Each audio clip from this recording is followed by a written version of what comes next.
Assalamualaikum warahmatullahi wabarakatuh. Alhamdulillahi Rabbil Alamin. Allahumma sholli ala Sayyidina Muhammad, wa ala alihi wa sahbihi, wassalim. Kabut tipis menggantung di udara, menyelimuti kaki Gunung Kerinci yang menjulang gagah di kejauhan. Udara pagi menusuk kulit, dingin namun segar, bercampur aroma tanah basah dari sawah, dan kebun kayu manis, yang tumbuh subur di sepanjang tepian desa. Dari jalan setapak yang berliku, tampak seorang lelaki sederhana, melangkah dengan tenang.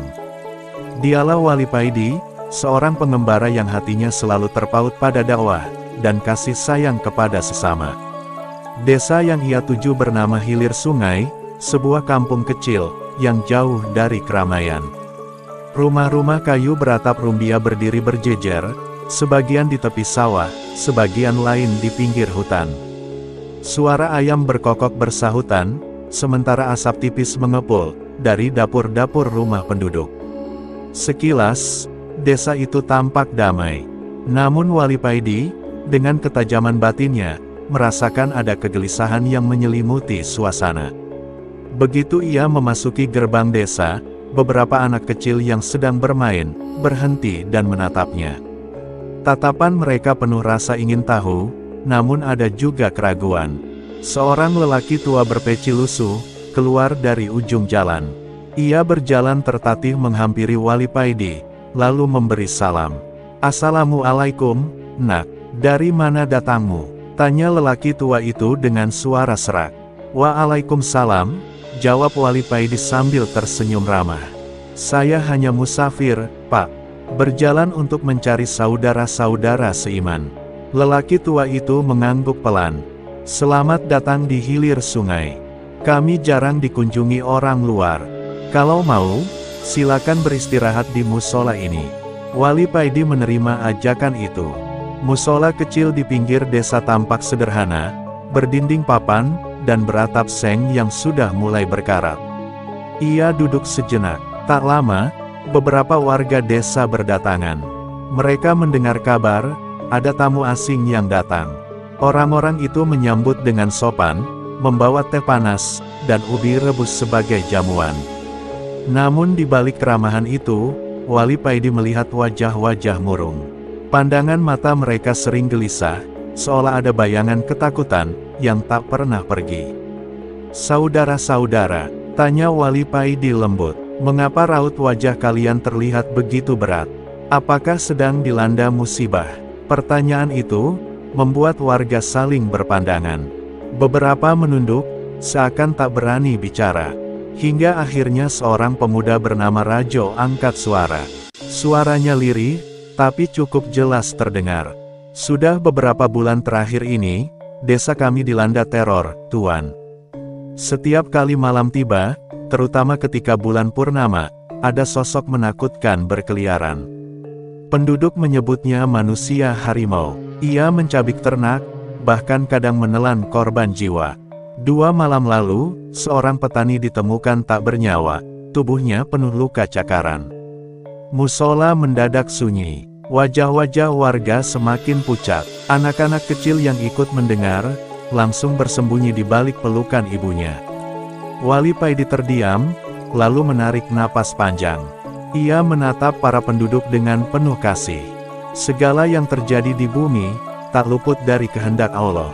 Musibah bukan hanya ujian, tapi juga peringatan, agar kita kembali mendekat kepadanya. Jangan takut berlebihan, sebab takut pada makhluk, akan menambah kuasa mereka. Kata-kata itu membuat beberapa warga mengangguk, meski ketakutan. Seorang warga berkata lirih, "Kami sudah lama berusaha, Tuan. Dukun-dukun dipanggil, sesajen ditaruh di hutan, tapi teror itu tidak berhenti. Malah semakin menjadi-jadi." Mendengar itu, Wali Paidi hanya tersenyum tipis. Ia lalu berdiri, menatap keluar jendela musola. Kabut semakin tebal, dari kejauhan.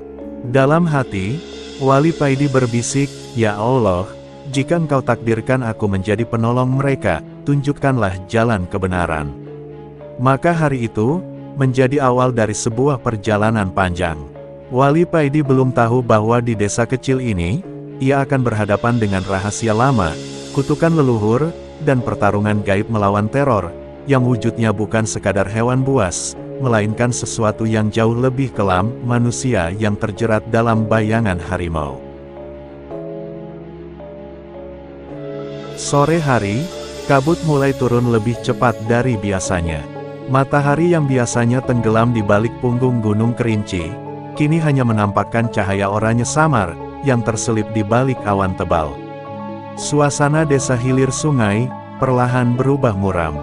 Anak-anak dipanggil masuk ke rumah, pintu-pintu kayu ditutup lebih awal, dan suara gong kecil, dipukul bertalu-talu oleh penjaga desa, sebuah tanda agar warga, tidak lagi keluar rumah menjelang malam.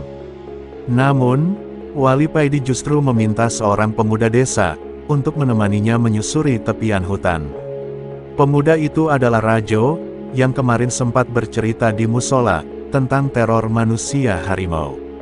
Rajo sebenarnya enggan, tapi karena dorongan rasa hormat kepada tamu, yang dianggap orang alim, ia pun memberanikan diri. Mereka berjalan menyusuri jalan setapak, yang dikelilingi pohon kayu manis, dan bambu hutan. Daun-daun berguguran, kering dan lembab sekaligus. Udara mulai menusuk, dingin bercampur bau tanah basah. Burung-burung sudah kembali ke sarangnya, menyisakan suara jangkrik, dan gesekan ranting, menambah kesan seram. "Tuan," bisik Rajo, suara nyaris tak terdengar. "Apakah Tuan yakin ingin melewati jalan ini? Biasanya menjelang malam, orang-orang sudah tak berani mendekat hutan." Wali Paidi tersenyum tipis. "Setiap jengkal bumi ini milik Allah. Tidak ada makhluk yang lebih berkuasa darinya. Justru, jika kita menjauhi tempat ini karena takut, selama-lamanya mereka akan menakuti kita." Rajo menelan ludah, namun langkahnya tetap mengikuti. Ia menunduk, sambil menggenggam erat sebilah parang kecil. Tiba-tiba, angin berhembus kencang dari arah hutan, membuat dedaunan berjatuhan seperti hujan. Dari kejauhan terdengar suara panjang, sebuah oman yang membuat bulu kuduk berdiri.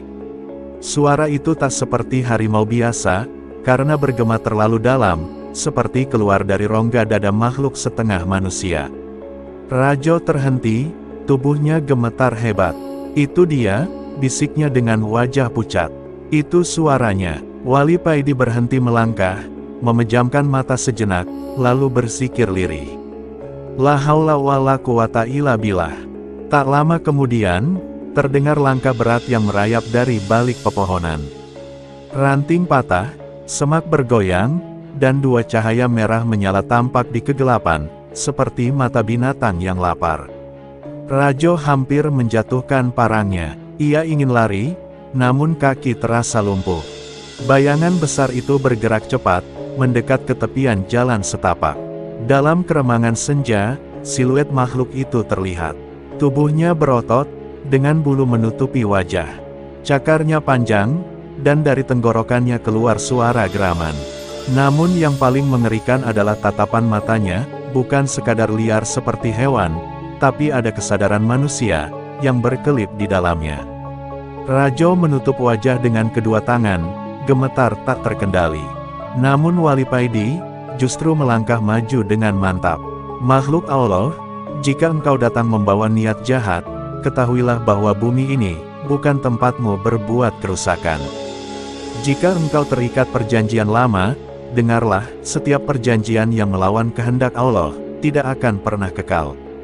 Makhluk itu meraung, seolah terganggu oleh kata-kata itu. Ia menghantam pohon besar di samping jalan dengan cakarnya, meninggalkan bekas goresan panjang yang dalam. Lalu tiba-tiba, bayangan itu mundur perlahan, ke dalam gelap hutan. Aumannya masih terdengar beberapa saat, hingga akhirnya lenyap ditelan kabut malam. Rajo terpaku, keringat dingin membasahi seluruh tubuhnya. "Tuan, mengapa ia pergi?" Padahal biasanya, kalau sudah dekat desa, ada saja yang menjadi korban. Wali Paidi menepuk bahunya lembut. "Bukan aku yang membuatnya pergi. Itu karena firman Allah lebih kuat, dari segala perjanjian gaib yang mengikatnya." Mereka pun kembali ke desa. Namun sejak malam itu, nama Wali Paidi mulai beredar di antara penduduk hilir sungai.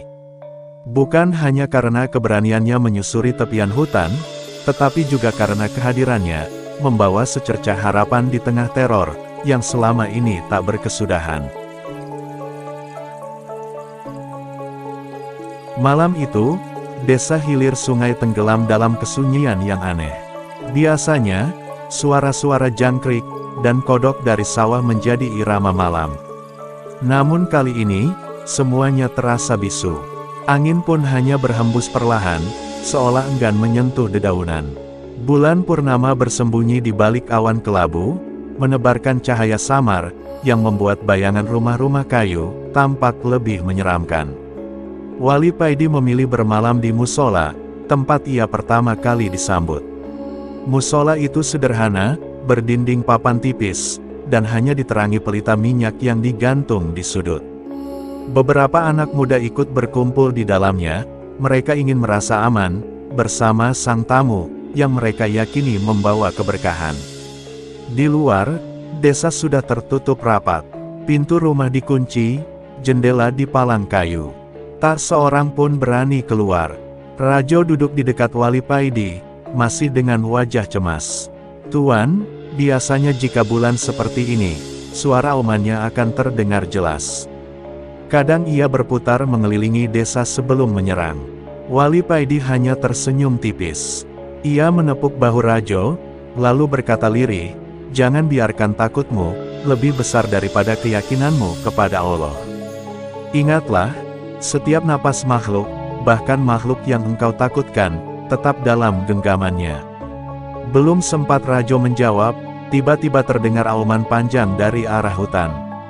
Suaranya begitu menggelegar, menggetarkan dada, dan membuat kaca jendela musola bergetar pelan.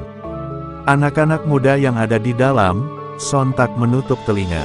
Lalu, seolah tanah ikut berguncang, terdengar langkah berat mendekat. Hingga akhirnya, sesuatu menghantam pintu musola dengan keras. Pintu bergetar seolah akan roboh. Suara cakaran bergemeletak di papan kayu, meninggalkan bekas goresan dalam.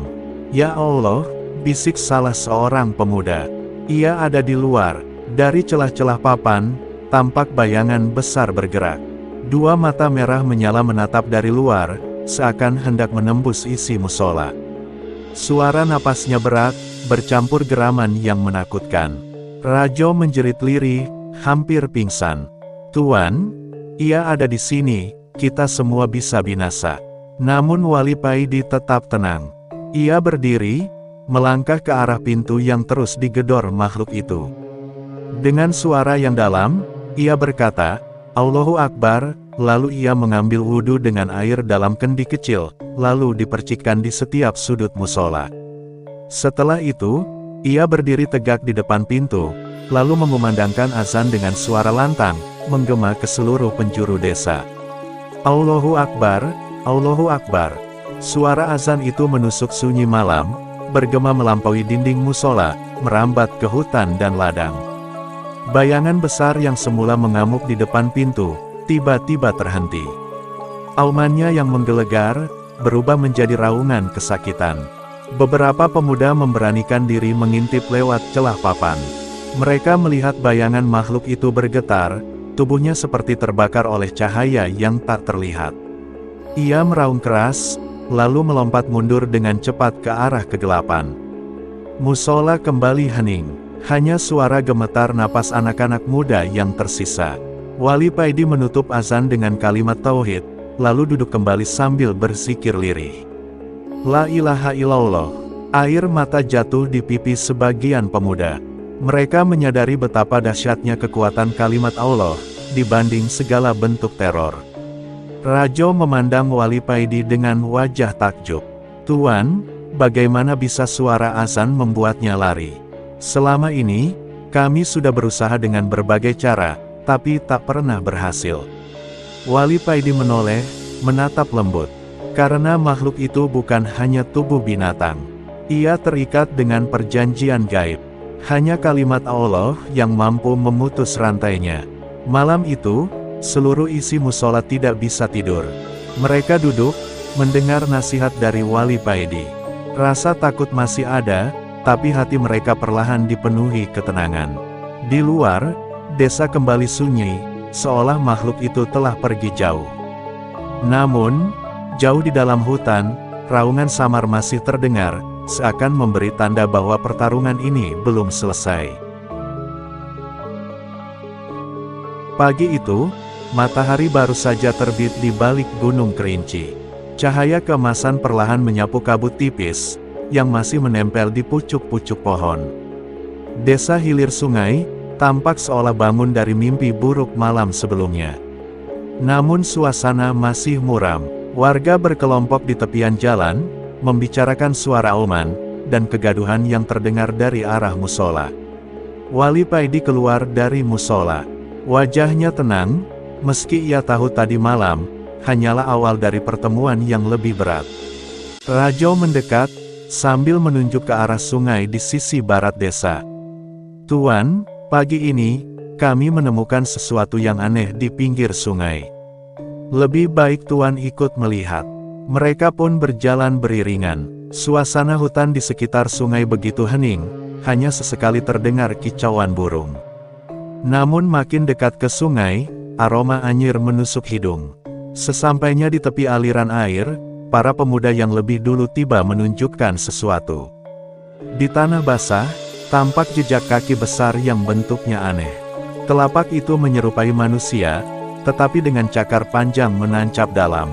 Ukurannya jauh lebih besar dari kaki manusia biasa. Di sekeliling jejak itu, bercak darah segar masih menempel, mengalir terbawa arus sungai yang jernih. Warga yang menyaksikan sebagian bergidik. Rajo berjongkok, menyentuh bekas darah dengan jari, lalu mencium baunya. "Ini, darah kerbau," katanya pelan. "Tadi malam seekor kerbau milik Padalan hilang dari kandang." Terdengar keluhan sedih dari seorang bapak yang ikut bersama rombongan. Kerbau itu satu-satunya harta Padalan untuk membajak sawah. "Jika begini terus, kami bisa kehilangan semua ternak." Wali Paidi menunduk, memandangi jejak kaki itu. Batinnya bergetar, karena ia tahu, ini bukan sekadar perburuan hewan buas. Ada aura gaib yang melekat kuat pada bekas itu. Ia lalu berkata tenang, "Ini bukan pekerjaan harimau biasa. Selama perjanjian itu masih mengikat, teror ini tak akan berhenti." "Perjanjian apa maksud Tuan?" tanya salah satu warga. Wali Paidi belum menjawab, ia hanya menatap lekat, ke arah hutan yang lebat di seberang sungai. Rajo, yang masih resah, menggenggam parangnya. "Tuan, kami tak tahan melihat penduduk terus ketakutan. Kalau perlu, kami masuk hutan malam ini." Wali Paidi segera mengangkat tangan, memberi isyarat agar Rajo diam. "Jangan tergesa, kau tidak sedang menghadapi binatang yang bisa ditombak dengan besi. Kau berhadapan dengan sesuatu yang terikat oleh dunia gaib. Jika kalian nekat masuk hutan tanpa ilmu, bukan harimau itu yang mati, tapi kalian yang binasa." Kata-kata itu membuat suasana hening. Para pemuda saling berpandangan, wajah mereka muram, tetapi ketakutan juga menahan keberanian mereka.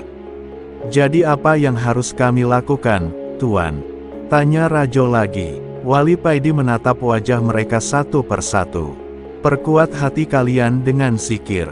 Kembalikan semua urusan hanya kepada Allah." Mereka mengangguk, meski dalam hati masih menyimpan ragu. Bagaimana bisa zikir melawan makhluk yang mencabik kerbau dengan mudah? Tiba-tiba, seorang warga berlari tergopoh dari arah desa. Nafasnya tersengal, wajahnya penuh air mata. Pak Dalan, ia pingsan. Semalam ia berhadapan dengan makhluk itu. Cepat kembali ke desa." Rombongan pun buru-buru kembali. Wali Paidi ikut serta. Di rumah kayu sederhana itu, Padalan terbaring pucat di tikar, dikelilingi keluarganya yang menangis. Wali Paidi duduk di sampingnya, memegang tangan Padalan, lalu membacakan doa. Perlahan, nafas Padalan teratur kembali, meski air matanya tetap mengalir. "Tuan," katanya lirih, "sampai kapan kami akan hidup dalam teror ini?" Wali Paidi menunduk dalam, hatinya penuh iba, Namun ia tahu jawaban itu belum bisa diberikan saat ini. Yang jelas, kutukan manusia harimau bukan sekadar kisah lama, ia nyata, hidup, dan menuntut korban. Hari itu, kabar tentang jejak berdarah di sungai menyebar ke seluruh desa. Rasa takut penduduk desa semakin menjadi-jadi. Malam itu, seluruh desa hilir sungai tenggelam dalam keheningan yang mencekam. Angin gunung bertiup pelan, membawa aroma tanah basah dan bunga kopi yang sedang mekar. Di kejauhan, Gunung Kerinci berdiri gagah, siluetnya seperti bayangan raksasa yang mengawasi desa dari ketinggian. Namun di balik ketenangan malam, ketegangan menyelimuti setiap hati warga. Semua orang tahu, malam ini, manusia harimau bisa saja datang. Wali Paidi duduk di serambi rumah kepala adat, bersama beberapa pemuda desa yang bertekad berjaga. Sebuah lampu minyak kecil bergoyang tertiup angin, memantulkan cahaya kekuningan di wajah-wajah tegang mereka. Kepala adat memberikan tanda dengan mengangguk pelan, lalu masing-masing pemuda membawa obor, tombak, dan sebilah parang pusaka peninggalan leluhur. "Saudara sekalian," ucap Wali Paidi dengan suara tenang, "ingatlah bahwa musuh kita bukan hanya cakar dan taring, tapi juga rasa takut. Jangan biarkan hati kalian dikuasai oleh kegelapan. Sebutlah nama Allah, dan teguhkan niat. Harimau itu hanyalah makhluk." Kata-katanya menenangkan sebagian besar hati mereka. Wali Paidi sendiri memilih berjalan berkeliling desa. Ia mengenakan sarung batik sederhana, kemeja hitam, dan peci yang selalu menempel di kepalanya. Di tangannya hanya ada tasbih, sementara bibirnya lirih melantunkan doa-doa. Di pinggir hutan, barisan pemuda membentuk lingkaran penjagaan. Obor-obor mereka menyala, menjadi garis tipis cahaya, yang memisahkan desa dari kegelapan hutan Kerinci. Suara jangkrik, sesekali sahutan burung malam, dan desir daun bergesekan menjadi orkestra, yang menambah tegang suasana. Tiba-tiba, seekor anjing penjaga, menggonggong keras ke arah semak-semak. Suara itu diikuti dengan lolongan panjang, yang membuat bulu kuduk berdiri. Para pemuda serentak mengangkat senjata, beberapa mundur selangkah karena kaget. "Tenang," seru Wali Paidi yang segera mendekat. "Jangan terpancing. Bacalah ayat kursi." Mereka pun bersama-sama membaca, meski suaranya bergetar. Dari balik semak, tampak dua mata berkilat memantulkan cahaya obor. Tatapan itu tajam, merah menyala, seolah ingin menembus jiwa yang menatapnya. Sosok besar melompat keluar. Tubuhnya setinggi manusia dewasa, berbulu belang kuning kehitaman, dengan wajah menyerupai harimau, namun berdiri tegak layaknya manusia. Taringnya memanjang, cakarnya berkilau tajam. Itulah manusia harimau, yang sejak lama meneror desa. Beberapa pemuda menjerit dan hampir lari, namun Wali Paidi menahan mereka. Ia maju perlahan, berdiri paling depan. Dengan tenang ia berkata, "Bismillahirrohmanirrohim, wahai makhluk Allah, kembalilah ke jalan kebenaran. Jangan engkau sakiti hamba-hamba yang tak bersalah." Makhluk itu mengaum keras, hingga obor-obor bergoyang, sebagian hampir padam. Namun anehnya, setiap kali Wali Paidi melangkah ke depan sambil menyebut nama Allah, makhluk itu tampak ragu, sesekali mundur, seolah ada kekuatan yang menahannya. Suasana semakin mencekam. Para pemuda memegang senjata, dengan tangan bergetar, tak tahu apakah harus menyerang atau bertahan. Kepala adat sendiri hanya bisa memeluk tasbihnya erat, membaca doa dalam hati. Namun justru pada saat itu, Wali Paidi menutup mata sejenak, lalu dengan suara lantang membaca ayat-ayat suci, yang menggema di tengah kegelapan desa. Udara seolah bergetar, dan makhluk itu mendadak mengeluarkan suara jeritan aneh, setengah auman setengah tangisan, sebelum berlari masuk kembali ke hutan. Keheningan kembali turun, hanya terdengar nafas tergesa-gesa para penjaga. Wali Paidi berbalik, menatap semua orang yang masih terdiam membeku. "Malam ini sampai di sini, tapi ini baru permulaan. Kita harus mencari tahu, siapa di balik kutukan ini." Harimau itu bukan sekadar binatang, ada jiwa manusia yang terperangkap di dalamnya. Para pemuda saling berpandangan, dan untuk pertama kalinya, keberanian mulai tumbuh dalam hati mereka. Namun semua juga tahu, malam-malam berikutnya tidak akan lebih mudah. Karena manusia harimau itu pasti akan kembali. Malam itu, Wali Paidi duduk termenung di serambi musola. Angin hutan bertiup sejuk, tapi hatinya terasa berat. Sejak ia tiba di desa itu, sudah banyak tanda yang ia perhatikan, bau anyir di sekitar ladang, cakaran di batang pohon, dan bekas kaki bukan manusia. Semua itu, seolah mengarah ke tengah hutan. Pagi harinya, Wali Paidi sengaja berjalan menyusuri tepi hutan. Dari balik pepohonan, ia melihat seorang pemuda sedang duduk sendirian di tepi sungai, wajahnya muram, seolah menanggung beban yang berat. Pemuda itu bernama Limbubu, cucu dari keluarga tertua di desa itu. Wali Paidi mendekat perlahan, menyapanya dengan ramah. "Assalamualaikum." Pemuda itu menoleh, agak kaget. "Waalaikumsalam, Tuan." Wali Paidi duduk di sampingnya. Lama ia menatap air sungai yang mengalir, sebelum akhirnya berkata lirih, "Wajahmu tampak seperti orang yang tidak pernah tidur nyenyak. Beban apa yang kau tanggung?" Limbubu terdiam, jemarinya meremas tanah di tepi sungai. Seakan-akan ia ingin bercerita, namun ada tembok besar yang menghalangi. Wali Paidi tidak mendesak, ia hanya membaca doa dalam hati, agar Allah membuka jalan.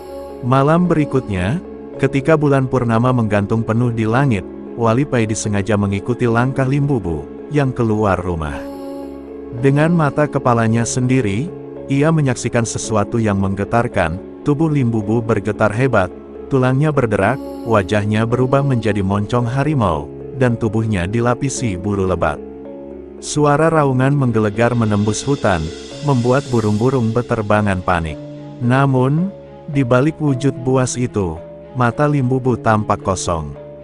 Tidak ada kesadaran manusia di sana, seakan ia hanyalah boneka dari perjanjian gaib, yang diwariskan leluhurnya. Wali Paidi bersembunyi di balik pohon besar, hatinya diliputi rasa iba. "Innalillah, ternyata benar, pemuda ini hanya korban," gumamnya. Ia mengikuti dari jauh. Manusia harimau itu berlari ke hutan, memburu rusa, mencabik dengan keganasan. Setelah puas melampiaskan naluri binatangnya, Limbubu roboh dan pingsan, tubuhnya kembali menjadi manusia. Ia tergeletak di tanah, penuh dengan darah hewan. Dengan hati-hati, Wali Paidi membawa Limbubu yang pingsan, membawanya kembali ke rumahnya. Pagi harinya, ketika Limbubu sadar, ia melihat dirinya sudah berada di rumahnya. Wajahnya pucat, bibirnya bergetar. Ia menatap Wali Paidi dengan mata berkaca-kaca. "Apakah kau melihatnya, Tuan?"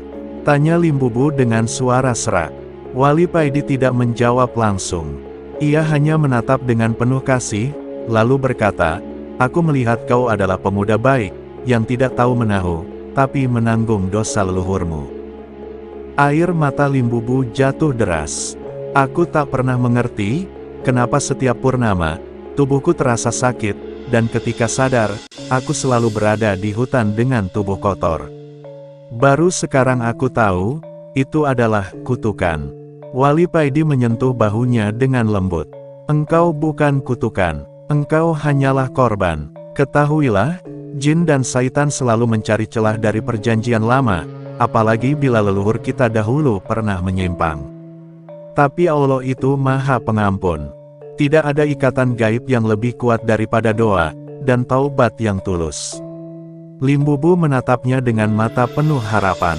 "Apakah aku bisa bebas, Tuan? Atau aku harus terus menanggung ini sampai mati?" Wali Paidi menarik napas dalam-dalam. Ia tahu ini bukan perkara ringan. Namun ia yakin, dengan izin Allah, semua bisa diputuskan. "Insya Allah, kau harus berani menghadapi perjanjian itu, dengan iman dan sabar. Jika kau ridho, aku akan menolongmu." Limbubu menunduk, air matanya jatuh. "Tolonglah aku, Tuan," Aku tidak ingin terus menjadi binatang. Wali Paidi tersenyum, lalu memandang keluar jendela. Baiklah, mulai hari ini, rahasia ini bukan hanya milikmu seorang. Aku ikut menanggungnya bersamamu. Dan dengan izin Allah, kita akan memutus rantai kegelapan itu. Ucapan itu membuat dada Limbubu terasa lega. Untuk pertama kalinya dalam hidupnya, ia merasa tidak sendirian lagi. Malam itu, langit desa hilir sungai diselimuti cahaya purnama. Bulan bulat sempurna menggantung tinggi, sinarnya menembus kabut tipis, yang melayang di atas ladang. Angin malam berhembus membawa aroma tanah basah, bercampur dengan desiran rumput yang melambai. Wali Paidi berdiri tegak di tengah hamparan itu, sarungnya berayun pelan diterpa angin. Dari kejauhan, terdengar suara auman panjang, berat, dan menggetarkan dada. Suara itu menggema, hingga membuat burung-burung malam, yang bertengger di dahan pohon beterbangan. Wali Paidi menarik napas dalam, lalu bersikir lirih. Ia tahu, saat yang dinanti akhirnya tiba, pertarungan penentuan antara dirinya dan Limbubu. Kabut di sekitar ladang semakin menebal. Dari balik kabut itulah, perlahan muncullah Limbubu yang sudah sepenuhnya dikuasai oleh kutukan lama, yang diwarisi dari perjanjian gelap leluhurnya. Dengan suara yang menyeramkan, Limbubu mengaum keras. Malam ini, kau akan mati, suaranya bergema. Wali Paidi tidak bergeming. Ia menundukkan kepala sebentar, lalu melafalkan doa perlindungan. Setelah itu, ia berkata dengan tenang, tidak ada kekuatan selain kekuatan Allah. Aku bukan lawanmu, Limbubu. Aku hanya ingin membebaskanmu dari belenggu setan. Limbubu meraung marah, lalu melesat dengan kecepatan mengerikan. Kukunya yang panjang dan tajam, mengarah ke dada Wali Paidi. Namun dengan sigap, Wali Paidi menahan serangan itu. Dentuman keras terdengar, ketika kuku tajam itu, menghantam pelindung gaib Wali Paidi, percikan energi gaib berloncatan. Pertarungan pun dimulai. Limbubu menyerang bertubi-tubi, dengan cakar dan aumannya, sementara Wali Paidi menghadapinya dengan ketenangan, menangkis, dan di sela-sela gerakannya melantunkan ayat kursi. Suara bacaan itu bergema, bercampur dengan suara benturan keras, setiap kali pelindung gaib, bersentuhan dengan cakar tajam. Sesekali, tubuh Limbubu bergetar hebat, ketika lantunan ayat suci menghantam hatinya. Bulu-bulu di punggungnya mulai rontok, seolah dibakar oleh cahaya yang tak terlihat. Cukup, berhenti membaca ayat itu, teriak Limbubu. Matanya menyala semakin merah. Ia melompat tinggi, lalu menghantamkan kedua cakarnya, ke arah Wali Paidi. Wali Paidi menangkis, sambil mengeraskan bacaannya. Setiap bacaannya bagai panah cahaya, yang menembus kegelapan. Serangan Limbubu buyar, tubuhnya terhempas ke belakang, menghantam tanah dengan keras. Namun, ia bangkit lagi. Nafasnya terengah, darah menetes dari mulutnya. Malam makin larut, dan pertarungan semakin sengit. Setiap kali Limbubu menyerang, Wali Paidi menangkis, sambil terus melafalkan ayat-ayat Allah. Suasana ladang dipenuhi suara benturan, auman, dan lantunan doa yang saling bersahutan. Bulan purnama perlahan bergerak menuju barat, tanda waktu fajar mulai mendekat. Tubuh Limbubu kini semakin lemah, bulunya banyak yang rontok, tubuhnya dipenuhi luka. Wajahnya mulai menampakkan kembali sisi manusianya. Sementara Wali Paidi, meski tubuhnya penuh keringat dan nafasnya terengah, tidak berhenti membaca doa, suaranya semakin mantap. Ketika cahaya pertama fajar menyingsing dari ufuk timur, Limbubu menjerit panjang. Suara jeritan itu menggetarkan seluruh ladang, membuat kabut terurai, membuat burung-burung beterbangan. Tubuhnya bergetar hebat, ia tersungkur di tanah, menggeliat seperti terbakar dari dalam. Wali Paidi berjalan mendekat dengan langkah perlahan, lalu menunduk di samping tubuh Limbubu. Dengan suara lembut, ia berkata, "Kembalilah pada fitrahmu, Limbubu. Allah lebih kuat daripada semua perjanjian setan. Jangan melawan, pasrahkan dirimu padanya." Air mata Limbubu mengalir, yang mulai kembali seperti manusia. Tubuhnya menyusut, kukunya hilang, bulunya lenyap. Ia kini terbaring dalam wujud aslinya, seorang lelaki desa dengan tubuh penuh luka. Fajar menyingsing sempurna, menghapus kegelapan malam. Pertarungan itu berakhir, namun ikatan gaib yang membelenggu Limbubu belum sepenuhnya putus. Hanya tersisa satu langkah, memutus perjanjian leluhur yang masih mengikat jiwanya. Fajar baru saja merekah di ufuk timur.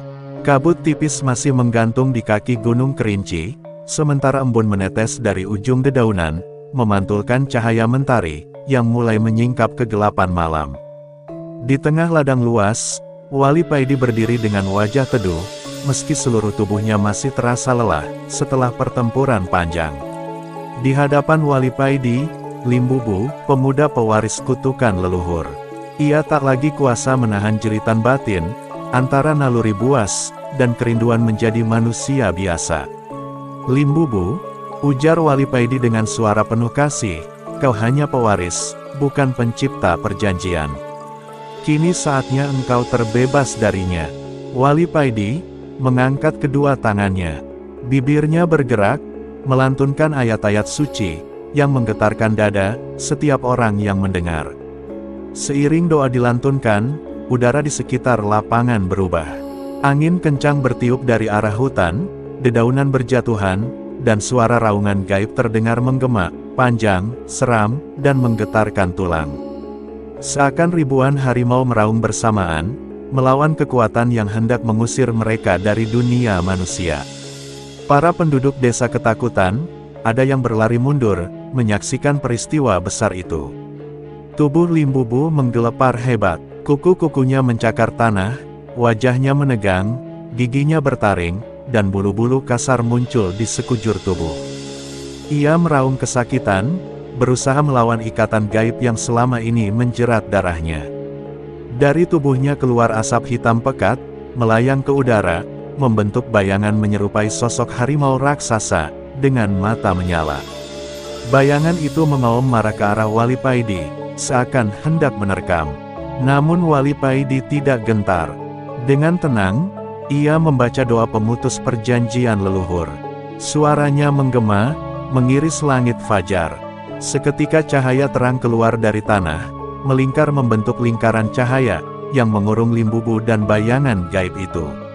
Aku berlindung kepada Allah dari godaan syaitan yang terkutuk, suara Wali Paidi bergema, diiringi bacaan ayat-ayat pemutus. Bayangan harimau raksasa itu meraung semakin keras, lalu satu persatu bagian tubuhnya retak, seperti kaca pecah diterpa palu. Cahaya semakin menyilaukan, hingga tak seorang pun berani menatap langsung. Dalam jeritan panjang yang memilukan, sosok itu akhirnya hancur berkeping-keping, lalu lenyap ke udara, kembali ke alamnya. Begitu sosok itu menghilang, tubuh Limbubu terhempas ke tanah. Ia terengah-engah, lalu perlahan wujudnya kembali menjadi manusia seutuhnya. Ia merangkak mendekati Wali Paidi. Aku akhirnya bebas. Setelah bertahun-tahun menjadi tawanan kutukan itu, kini aku bisa bernapas sebagai manusia. Terima kasih, Tuan. Air matanya jatuh membasahi tanah. Wali Paidi menepuk bahu Limbubu dengan lembut. Bersyukurlah pada Allah, bukan padaku. Dialah yang membebaskanmu, aku hanyalah perantara. Raja dan penduduk desa yang menyaksikan peristiwa itu, akhirnya bersorak haru. Ada yang menangis sambil sujud syukur, ada yang saling berpelukan, dan ada pula yang berlari ke rumah-rumah, untuk membangunkan keluarga agar menyaksikan, bahwa kutukan itu benar-benar telah berakhir. Burung-burung berkicau lebih riang pagi itu, seakan ikut merayakan berakhirnya penderitaan desa. Hewan ternak yang sebelumnya sering hilang, mulai keluar dari kandang tanpa ketakutan. Suasana desa yang selama ini diliputi teror, kini perlahan berubah menjadi damai. Kepala adat mendekati Wali Paidi, lalu berkata, "Nak, namamu akan selalu kami kenang. Kau adalah cahaya yang Allah kirimkan untuk desa ini. Terima kasih." Wali Paidi hanya tersenyum sederhana. Ia tidak mencari nama, tidak pula mengharap balasan. Hari itu, desa di kaki Gunung Kerinci kembali tenang. Anak-anak bisa bermain tanpa rasa takut, para petani bisa bekerja di ladang tanpa dihantui raungan gaib, dan malam-malam desa tak lagi dipenuhi ketegangan. Dan di tengah kedamaian itu, nama Wali Paidi pun dikenang, bukan sebagai pahlawan duniawi, melainkan sebagai pembawa cahaya, yang menuntun mereka kembali pada iman dan ketenangan.